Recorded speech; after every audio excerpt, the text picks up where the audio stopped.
In this video, we're going to look at what a random number table is and do a couple examples of how to select random numbers from the table, depending on if there's digits, single digits, or maybe even triple digits. So let's start out here by looking at a random number table. Random number tables are fairly similar from one textbook to the next. Of course, their digits will probably be different, but the setup is often the same. There's a row number just to give you a guideline to say, hey, look at row 10 or look at row 15 to get your answers. And then the digits are divided into columns just for easy reading. The big gaps here in the middle are just there to make this easier to read. If this was all squished together, and there was no space, it'd be pretty easy to get lost. So when you're reading across the table, the gaps don't mean anything. This 9 at the end of one row and 0 at the start of this other section could read as 90. It doesn't have to be a single 9 and a single 0. So let's do a couple examples. Let's say we need to pick two random children from a group of 8 toddlers, and those 2 children are going to be the line leaders. So let's use the random number table to choose those 2 toddlers. First, we need to assign each toddler a number. So I could assign the first toddler number 1, second toddler number 2, 3, all the way up through 8. So there we go, 1 through 8. Now when we go to the random number table, we can know which toddler is going to be chosen. So I'm going to start on row 1 and in the first column here and look at the numbers, and then when I see the random number, I'll go back and know which toddler has been selected. So here we go. First row, first column, we have the number 9. Well, go back to my random numbers. I don't have a 9. Since there's only 8 toddlers, it's not possible to choose toddler number 9 because they don't exist. So this happens often. We're just going to ignore that number. I know 9 was randomly selected. I'm going to put 9 over here, but it's not going to count because no student matches up to that number. Then the next number is 6. So 6, yeah, that does belong to a student. Here we go. Student number 6 has been selected. Next random number, 2. Highlight number 2 there. So next number was 2. Yeah, we have not selected person number 2 yet, so they're going to be part of our sample. And now we stop because we have the 2 people selected. So toddler number 2, toddler number 6 are going to be in our sample. If we kept on going, let's say 9907196. Let's say I needed more toddlers. If I came across a 6 again or any other number that I've already selected, I'll probably just end up skipping them because if toddler number 6 was chosen once, I can't choose the same person twice because you can't have 2 versions of the same person. So we end up skipping duplicates. That's called sampling without repetition. You don't want to repeat numbers. Sometimes it's okay to repeat numbers, sometimes it's not. Like picking people and objects, you don't want to repeat generally. So why did I say 0 to 9 up there in the example? Why not 1 to 10?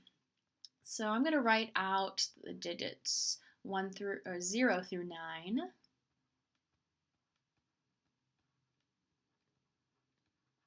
And notice that each of these was just a single digit. It was a plain 0, a plain 4, a plain 9, whatever it is. If I use the numbers 1 through 10 instead, because there's still 10 numbers here, 0 through 9 is 10 numbers. Well, so is 1, 2, 3, ... etc. up through 10. This is also 10 numbers. But the key here is that number 10 has 2 digits, and that will change how we sample. If we have a 2-digit number, that means every time we pick a random number, we need to go in groups of 2. If we picked single numbers, we would never ever get 10 because it needs 2 numbers. You can't pick one value and have it be 10 because 10 consists of a 1 and a 0. So if we have small Numbers, we would rather stick with single digits 0 to 9 and then not have to bring in that double digit number of 10. Of course, you could totally pick any number you want to do your random sampling. We don't have to use 1 through 8 for those toddlers.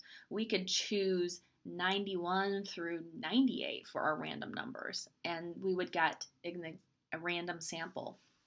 It wouldn't matter where we started with our numbering system. So let's look at another example.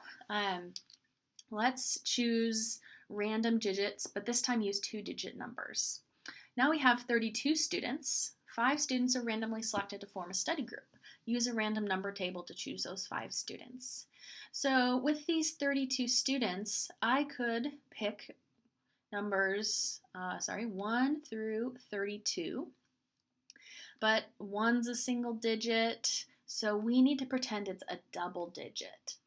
So I'm going to write this out as 1 through 32, because when I look at 2 numbers at a time, it's possible to get anything 10 and larger. If I look at single digits, I'd never pick a 32. Another way that you could assign these numbers to people would be going 0, 0 to 31. This is totally okay too. We just have 32 possible numbers that can be selected corresponding with the 32 students. You could choose 100 through 131, and you could be picking 3 numbers at a time. It doesn't matter. Generally, starting at 1 or 0, 0 is the easiest. Just be careful of your end number there. I went from 01 to 32, and then I just subtracted 1. 01 down to 0, 0, 32 down to 31. So either of these two makes the most sense when you're assigning numbers. All right, so we need to pick 5 students. Now let's go through and look at our random numbers. So we have, let's get rid of those colors. All right, so we need to pick 2 numbers at a time because we have a max. Always look at that n, that sample size. And look, there's 2 digits, so we'll go by groups of 2. All right, so person 96. They do not exist. So 96, even though I've selected it, it does not work out as a number. I'm just going to put a little X under that. Go down to the next number, 29. So the next 2 numbers, or 2 digits, that was 29. There is a person 29, so we can choose that person. Oh, I decided, just for clarification, I'm going to do 01 to 32 for my sampling. Then this one carries over, 9 and a 0. So that's actually person number 90. So 90, that person does not exist. So I'm going to skip that number. And then I'm going to keep on going. 71, nope. 96, nope. 98, nope. 64, nope. 22. Finally, I have a number that is not too large and hasn't been selected again. So I kind of skipped writing down some numbers. 22 was the next person that actually existed. And then the next number here, 06. So that refers to person number 6. So 06. So far I have 3 numbers that work that would be in my sample. Okay, back to the number table. 06, that worked. Okay, so 39, nope. 23, yep, that works. 23. And then the last number after 23 was 18. So here are my 5 numbers.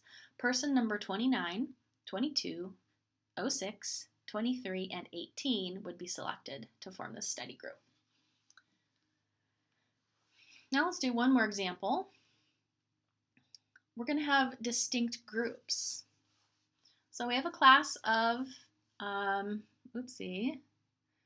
class has 100 students. 50 students are going to be nurses, 24 are going into business, and the rest are going into other fields. We want to randomly select 8 students where we're going to specifically choose 4 who are going to be nurses, 2 from business, and 2 from other fields. So I'm going to write this out. We have 50 students who are going into nursing, 24 students who are going into business, and then the rest, well, there's 100 students, so that makes 26 who are going into other fields. If I'm assigning these people a number, so let's just say the first 50 students are going into nursing. So that means that student 01 through 50, those students are going into nursing. Notice I put the 2 digits there. Instead of looking at 1 digit for 1, I look at 0, 1. And then 24 students are going into business. So that means that student number 51 through 74, they are going into business, and then the rest are going into the other fields. So starting off where we left off, 75 up through 100. There's our 100 students. Now, what would make this tricky using this sort of numbering system is that our first number has 2 digits. Our last person has 3 digits. So that's not good to have that mismatch. We want them all to be the same. My options would be to relabel everyone so that they're all 3-digit numbers. 001 through 050. Then the next group would be 051 through 074. The third group, 075 through 100. Now this might be a little excessive to go in groups of 3s because think of how many 3-digit numbers there are. There is 000 through 999. That's a lot of numbers that could end up getting eliminated because there isn't a person 101 up through 999. So let's go in 2 digits instead. I'd rather take these 2-digit numbers, since we only have 100 students, and start at student 00 instead and go up through 49. So I'm just decreasing here. I'm taking my numbers, subtracting 1 so I can start at 00. Then we have student 50 through 73. Then the last group, 74 through 99. Now what's nice about this is I do now have 2 digits for the first student, 2 digits for the last student, so I only have to skip by 2 digits in this random number table. All right, let's randomly select some students. Now in the random number table, I'm going to go a little crazy here, and let's use, let's start here at 03. And I'm going to move down the columns just to be a little different. So it said to randomly select a group of 8 students where 4 were going to be nurses. So that's 4 students. Yep, that's a 4. From this first section, 00 to 49. Then I'm going to pick 2 students from business. So 2 students in the numbers of 50 to 73 and 2 students in the numbers of 74 to 99. That'll just help me keep track of how many people I need to select. So back to that random number table, my first number was 3. So that fell in the nurses, so 03. Go down the column just because I want to. You could move side to side, wherever. 46. So 46 is also here in the nurses. So far I've picked 2 nurses and no one else. Then I have 47. All right. So now I have 3 students who are going to be nurses selected. So there was the 46. Then I chose the 47. All right. So now I'm at 20. So 20 just happens to be also from the first group. This was random. It could have happened plenty of other ways. In this case, it just happened to be that we were getting from the first group, and that's okay. But we have the 4 nurses already, so we're going to stop picking numbers if they land from 00 up to 49. All right, the next number in that column that I've been following is 73. All right, There's our first business student. The next column down, 72. Well, this is very coincidental that I happened to pick two people that were from the next group, and I haven't tossed out anybody.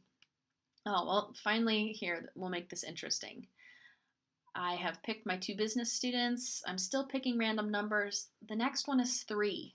Well, that fell in the group of nurses. We already have as many nurses as we need. So we're going to toss out 73. We're going to toss out 03. And then on to the next digits. Oh, 75.